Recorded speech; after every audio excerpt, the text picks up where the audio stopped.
ಪ್ರಶ್ನೆಯಲ್ಲ, ನಿಸ್ಸಂಶಯವಾಗಿ ಮಾತ್ರ ವಿಧಿ ಅಂತ ಹೇಳ್ತಾ ಇದೆಯಲ್ಲ, ನೀನು ಮಾತ್ರ ಅಲ್ಲ, ಪ್ರತಿಯೊಬ್ಬರೂ ಒಪ್ಪಿಕೊಳ್ಳಬೇಕಾದದ್ದು ಜೀವನದಲ್ಲಿ ಒಂದಲ್ಲ ಒಂದು ಹಂತದಲ್ಲಿ ಆ ವಿಧಿಯ ಲೇಖನವನ್ನ ಲಿಖಿತವನ್ನ ಬದಲಾಯಿಸುವುದು ಯಾರಿಗೂ ಸಾಧ್ಯ ಇಲ್ಲ.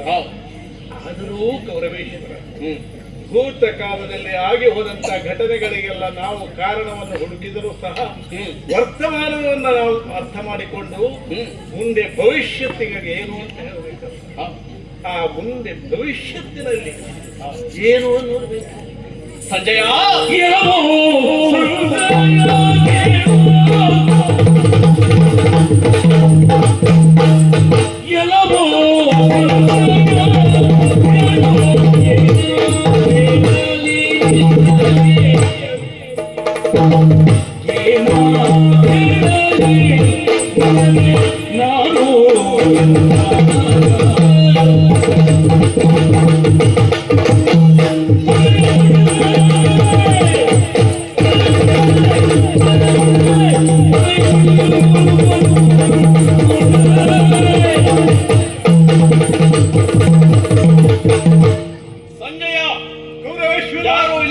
ಸಂದರ್ಭದಲ್ಲಿ ನಿನ್ನನ್ನು ಕಂಡಾಗ ಕಂಬನಿ ಬಂದು ಭಾವೋದ್ರೇಕದಿಂದ ಈ ನನ್ನ ಸ್ಥಿತಿಯ ಕಾರಣ ವಿಧಿ ಎನ್ನುವುದಾಗಿ ಹೇಳಿದರೆ ಬಿಟ್ಟರೆ ವಿನಃ ಅದು ನನ್ನ ಮನದ ಆಳದ ಮಾತುಗಳಲ್ಲ.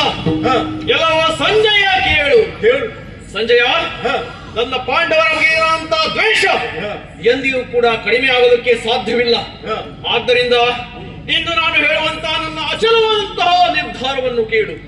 ಇದು ಇಂದು ಕಳೆದು ನಾಳೆ ಅದು ಆಯಿತು ಅಂತಾದರೆ ನಾಳೆ ಮಾಡುವಂತಹ ಯುದ್ಧದಲ್ಲಿ ಪಾಂಡವರ ಕತ್ತನ್ನು ಕಡಿಯುತ್ತೇನೆ.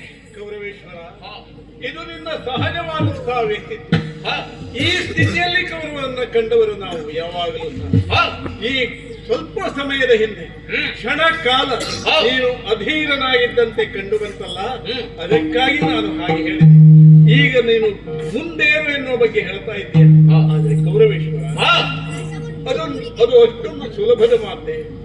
ನಿನ್ನ ತಮ್ಮಂದಿರು ಅಷ್ಟೂ ಮಂದಿ ಅಳೆದು ಹೋದರೂ ಸಹ ಪಾಂಡವರು 5 ಅಷ್ಟೂ ಜನ ಇದ್ದಾರೆ. ಧರ್ಮರಾಯ, ನಕುಲ, ಸಹದೇವ ಅವರನ್ನ ಬಿಡು, ಭೀಮಾರ್ಜುನರಿರುವೆ.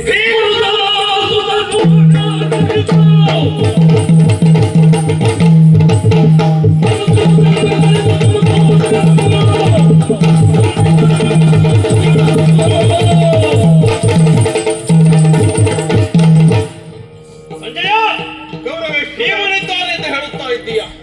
ಇದೋ ಕೇಳು ಸಂಜಯ, ಏನು ನಾಳೆ ಮಾಡುವಂತಹ ಯುದ್ಧದಲ್ಲಿ ಆ ಭೀಮನ ಉದರವನ್ನು ಬಗೆದು ಕರಳನ್ನು ತೆಗೆದು ನನ್ನ ಕೊರಳಿಗೆ ಹಾರವನ್ನಾಗಿಸಿಕೊಂಡು ನನ್ನ ತಮ್ಮನಂತಹ ದುಶ್ಯಾಸನದ ಸಾವಿಗೆ ಪ್ರತೀಕಾರವನ್ನು ತೀರಿಸಿಕೊಳ್ಳುತ್ತೇನೆ ಸಂಜಯ.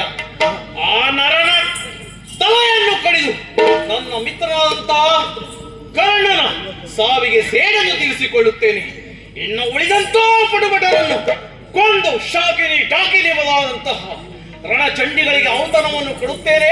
ಧೈರ್ಯವಾಗಿ. ಕೌರವೇಶ್ವರ, ಸಂಜಯ, ಧೈರ್ಯವನ್ನು ನನಗೇನು ಹೇಳುತ್ತಾ ಇದ್ದೀಯ? ನಾನು ಬಂದಿರುವಂತ ಕಾರಣ ಹಿನ್ನೆಲೆ ನಿನಗೆ ಹೇಳಿದ್ದೀನಿ.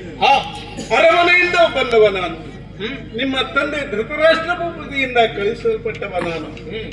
ಹಾಗಾಗಿ ನಾನು ಹಿಂದಕ್ಕೆ ಹೋಗಿ ಅವರಲ್ಲಿ ಏನು ಹೇಳುವುದು, ತಂದೆ ಏನು ಹೇಳಿದೆ? ಸಂಜಯ, ತಂದೆ ಗತಿ ದೈವ್ಯವನ್ನು ತಾಣರಮ್ಯವಿಪೇಳು, ತಂದೆ ಗತಿ ದೈವ್ಯವನ್ನು ತಾಣರಮ್ಯವಿಪೇಳು, ಇಂದು ಜನರಿಗೆ ಕಳೆದೊಳಿದಿಲ್ಲದಿರುವೋ.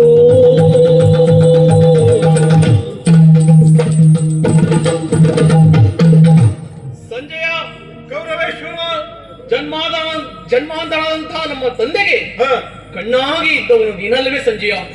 ಇಲ್ಲಿ ನಡೆಯುತ್ತಿರುವಂತಹ ಕುರುಕ್ಷೇತ್ರ ಎಲ್ಲ ವರ್ತಮಾನವನ್ನು ಅವರಿಗೆ ಹೇಳಿ ಅವರ ಮನಸ್ಸಿಗೆ ಸಮಾಧಾನವಾಗುವಂತೆ ಮಾಡಿದವರು ನೀನಲ್ಲವೇ ಸಂಜಯ.